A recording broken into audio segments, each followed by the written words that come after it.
여러분 안녕하세요. 법무부인 도은의 부고운 나라 대표 변호사입니다. 오늘은 저희가 고등법원에서 그 원심 1심을 뒤집고서 전부 승소한 사건이 있어가지고 그걸 좀 설명을 해드릴까 하고 오늘 카메라를 켰어요. 그건 기업하고 기업 사이에 있었던 사건인데, 홈쇼핑이 있으면은 여기 홈쇼핑의 물건을 이제 판매하는 기업이 있거든요. 이 기업이 해외에서 약간 우리나라에 알려지지 않은 그런 좋은 물건을 이제 수입하는 기업이 있어요. 이 기업으로부터 물건을 사가지고 이거를 홈쇼핑을 통해서 판매를 하는 거예요.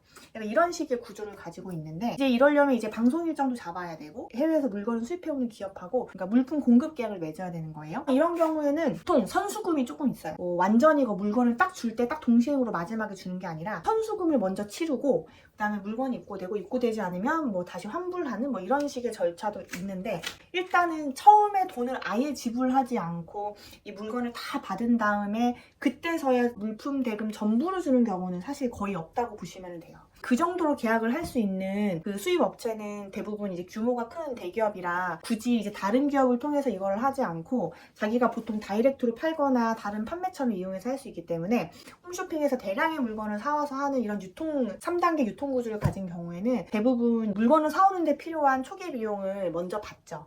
그래야 이거를 사올 수 있으니까. 그러니까 인테리어를 하거나 아니면 뭐 간판을 달거나 이렇게 할 때 원래 그 제작하는 데 소요되는 비용, 최소한의 비용이 있기 때문에 제작을 했는데 갑자기 계약을 취소해버릴 수도 있잖아요. 그래서 초기에는 돈을 이제 거의 제작 비용에 들어가는 비용을 거의 한 반 이상의 금액을 먼저 지급을 하고, 완성이 됐을 때 하자 담보를 좀 하는 그런 하자 담보를 이유로 좀 잔금을 좀 남겨놓고 잔금을 이제 마지막에 검수하고 주는 약간 이런 형식으로 진행이 되기는 하죠.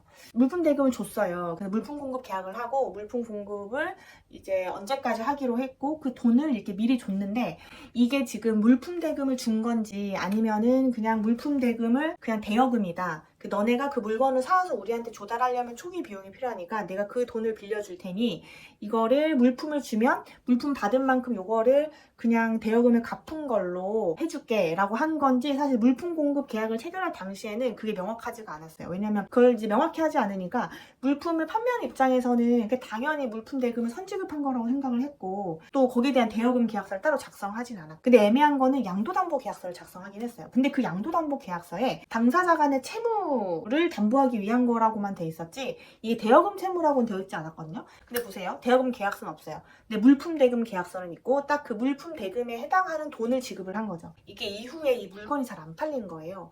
그러니까 이제 이 기업에서 물건에 조금 하자가 있다, 이거를 가져가라라고 하면서 그냥 이제 그렇게 얘기를 하면서 가져가라고 했고, 당연히 안 가져가죠. 강제 집행을 할 수 있는 공정증서를 일단 만들어 둔 게 있었거든요.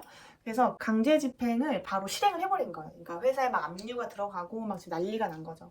그래서 강제 집행 정지를 신청을 했는데, 강제 집행 정지 신청을 하면 원래 현금 공탁을 하거나 또는 이게 소로서 한번 봐야 될 좀 상당한 이유가 있다라고 하면 그 보험 보증증서로 그걸 가름을 할 수가 있는데, 문제는 이제 보증증서로 가름을 하려고 했더니 여기서 이제 어쨌든 돈을 지급 안 한다고 보험 신청을 해버리니까 보험사고 이력이 생겨버린 거예요. 그리고 이게 보험증권도 발행이 안 돼요. 결국에는 이제 청구이의 소송으로 가게 됐어요.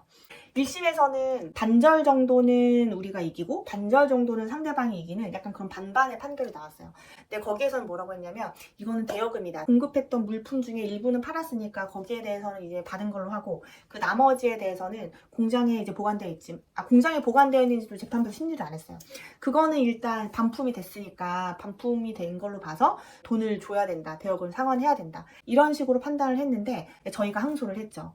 상대방도 항소를 했어요. 근데 그 판결의 문제점은 뭐였냐면 일단 그 원심에서 심리를 하지 않았던 부분을 가지고서 판결의 핵심 이유로 삼았어요. 팔리지 않은 물건 있잖아요. 이 팔지 못한 물건들에 대해서는 출고 등의 문제로 반품이 인정됐다 라고 얘기를 했는데, 사실 일단 그게 창고로 채권자가 지정한 장소로 인도를 했으면 완전 인도가 됐기 때문에 소유권이 완전히 넘어간 거거든요. 넘어간 다음엔 이거를 반품을 하기 위해서는 상법상 기한이 제한이 돼 있고, 민법에서 정하는 또는 판례에서 정하는 채무의 이행에 좋지 못한 어떤 객관적인 하자가 존재해야 이거를 반품을 시킬 수가 있는데, 이런 하자에 대해서는 전혀 심리가 되지 않았다. 그리고 그 비누가 우리한테 있는 게 아니라 이미 그 창고에 보관되어 있고 이거를 얘네 이제 채권자가 가지고 있었는데, 이거를 마치 반품을 해서 우리가 가져간 것처럼 그 경제적 금액에 대해서는 뭐 강제집행을 인정한다는 취지로 판결이 돼서 저희가 항소를 했고, 정말 진짜 힘들게 싸웠어요.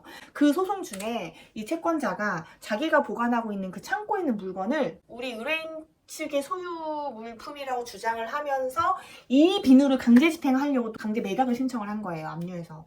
근데 사실 그거는 저희 소유가 아니잖아요. 이건 사실 채권자 소유물이고, 이건 본안 소송에서 지금 다퉈줘야 되는 부분인데, 이거를 우리가 항소심 때 이제 파고드니까 그 결국에 이거를 이제 하자 감주를 못하게 이거를 매각을 시키려고 매각 기일까지 잡아버린 거죠. 근데 사실 그 강제 경매에 대해서도 저희가 이의 신청을 했어요. 우리 소유가 아니다. 우리 소유가 아닌데 집행관이 그걸 잘 확인하지 않고 강제 매각을 정했다. 그리고 이거는 지금 항소심에서 다퉈줘야 되는 부분이지만 뭐 문서유출 명령이나 이런 것도 왔을 때 이거는 그 보관회사에서도 채권자랑 계약을 해서 했다고 하지 않냐, 공정증서에 의한 강제 집행은 불허한다라는 판결을 얻어서 저희가 전부 승소를 했죠. 기업하고 기업 사이에 있는 사건들을 저희가 종종 하고 있는데, 이거는 사실 상법적인 쟁점하고 민법적인 쟁점뿐만이 아니고 여러 가지 좀 민사 집행법적인 것들도 같이 아울러서 좀 이걸 핸들링할 수 있는 점들이 필요했던 사건이에요. 어쨌든 기업이 도산하는 거를 막을 수가 있었고,